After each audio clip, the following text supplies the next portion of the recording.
Normally, poems like Nuns and Lawyers come in pairs, but in this case, there are three poems, all by Kipling, about ladies. And it seems that every young, red-blooded British male grows up with this fantasy about joining the military, circumnavigating the globe, and having a woman of a different flavor in every port.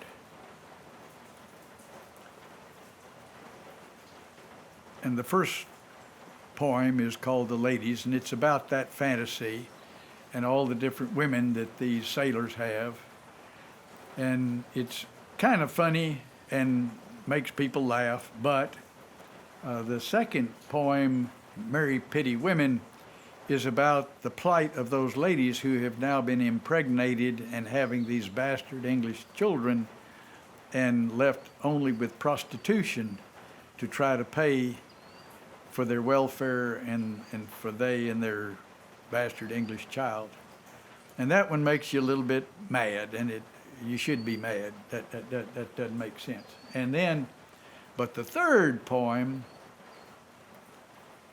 hopefully makes all of that okay, because it tells you who really is in charge of this world, and it ain't the men. So we'll start with The Ladies. I've taken my fun where I found it. I've rogued and I've ranged in my time. I've had my picking of sweethearts, and 4 of the lot was prime. One was knife-cast widow, one was a woman at prom, one was the wife of a Jemadar Si, and one is a girl at home. Now, I aren't no hand with the ladies for taking 'em all along. You never can say till you've tried 'em, and then you're like to be wrong. There are times when you think that you mightn't. There are times when you know that you might. But the things you will learn from the yellow and brown, they'll help you a lot with the white. Now, I was a young and oogly, shy as a girl to begin. Aggie de Castro, she made me, and Aggie was clever as sin. Older than me, but my first and more like a mother she were, showed me the way to promotion and pay, and I learned about women from her. Then I was ordered to Burma, acting in charge of bazaar. Got me a tidy live heathen through buying supplies off her pa. Funny and yellow and faithful, doll in a teacup she were. And we lived on the square like a true married pair, and I learned about women from her. Then we was shifted to Nemook, or I might have been keeping her now. Took with a shiny she-devil, the wife of a nigger at Mao. She taught me the gypsy folks boldly, kind of volcano she were, for she knifed me one night, 'cause I wish she were white, and I learned about women from her. Then I come home in a trooper, long a kid of 16, girl from a convent at Meerut, the straightest I ever have seen. Love at first sight was her trouble, she didn't know what it were, and I wouldn't do such, 'cause I liked her too much. But I learned about women from her. Now, I've taken my fun where I found it, and now I must pay for my fun. For the more you have known of the others, the less will you settle to one. And the end of it sitting and thinking and dreaming of hell's fire to see. So be warned by my lot, which I think you will not, and learn about women from me. Now, Merry Pretty Women. And this is a dialogue between the woman and the British. I can't call him a gentleman. You call yourself a man for all you used to swear, and leave me as you can my certain shame to bear. I hear you do not care, you done the worst you know. I hate you grinning there, oh God, I love you so. Nice while it lasted, but now it is over. Tear out your heart and goodbye to your lover. What's the use of grieving when the mother that bore you, Merry Pretty Women, knew it all before you?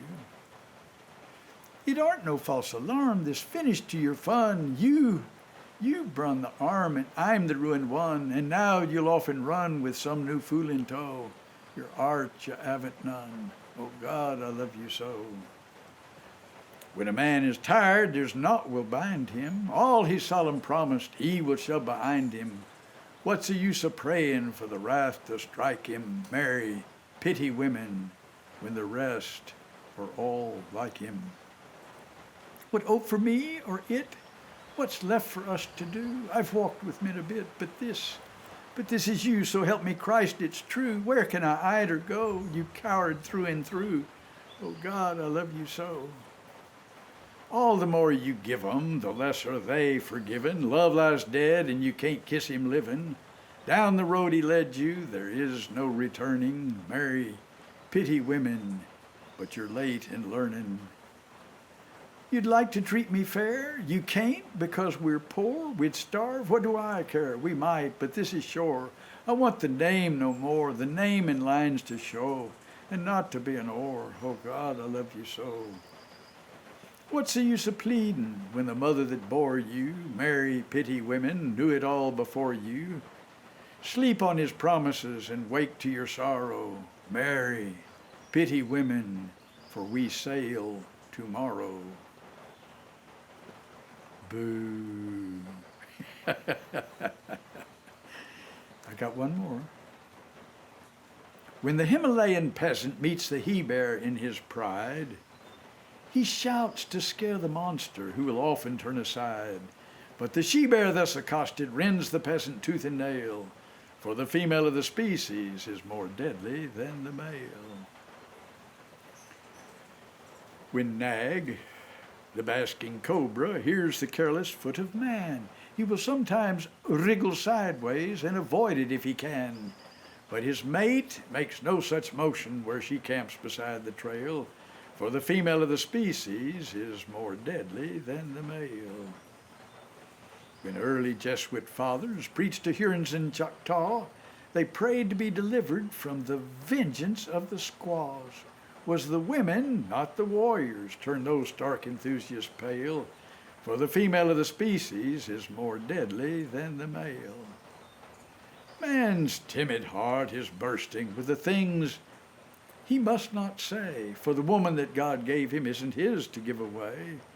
And when husband meets with hunter, each confirms the other's tale, that the female of the species is more deadly than the male. Man, a bear in most relations, worm and savage otherwise. Man propounds negotiation. Man accepts the compromise. Very rarely will he squarely push the logic of a fact to its ultimate conclusion in unmitigated act. Fear or foolishness impel him ere he lay the wicked low to concede some form of trial even to his fiercest foe. Mirth obscene diverts his anger, doubt and pity oft perplex him in dealing with an issue to the scandal of the sex. But the woman that God gave him, every fiber of her frame, proves her launched for one sole issue, armed an engine for the same. And to serve that single issue, lest the generations fail, the female of the species must be deadlier than the male. She who faces death by torture for each life beneath her breast may not deal in doubt or pity, must not swear for fact or jest. These be purely male diversions, not in these her honor dwells. She, the other law we live by, is that law and nothing else. She may bring no more to living than the powers that make her great, as the mother of the infant and the mistress of the mate. And when babe and man are lacking, and she strides unchained to claim her right as feminine barren, her equipment is the same. She is wedded to conviction in default of grosser ties. Her contentions are her children. Heaven help him who denies. He will meet no suave discussion, but the instant white-hot wild, wakened female of the species, warring as for spouse and child.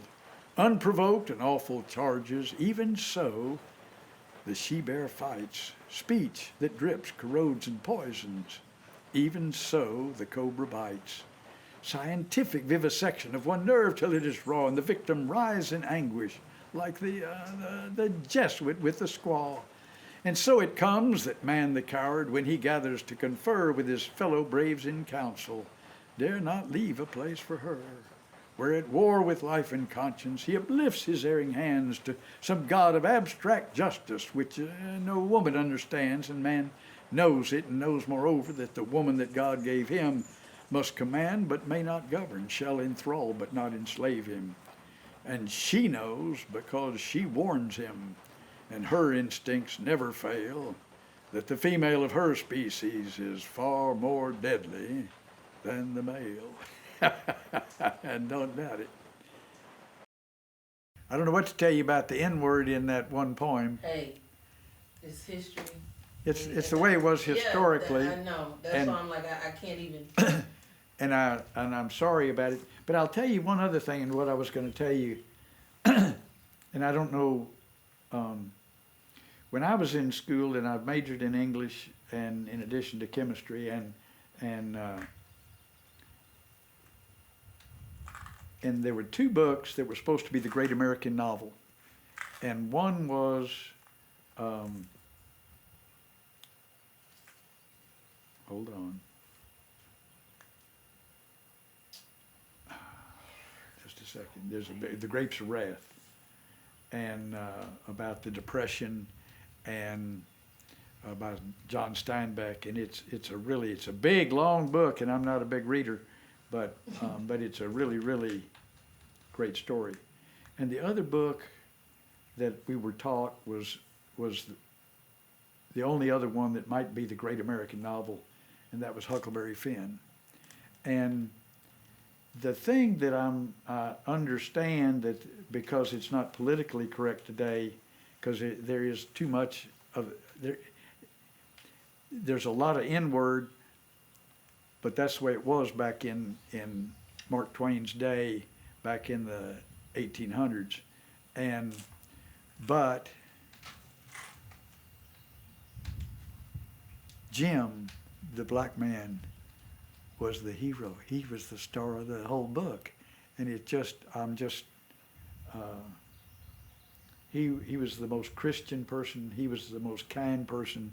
He was the most caring person, and he looked after these brat boys that didn't always show him respect and everything, but he never stopped loving them, and never stopped taking care of them, and never stopped looking after them. And I think I hate that people need to know that I don't care what what they called him, he was the hero. He just was.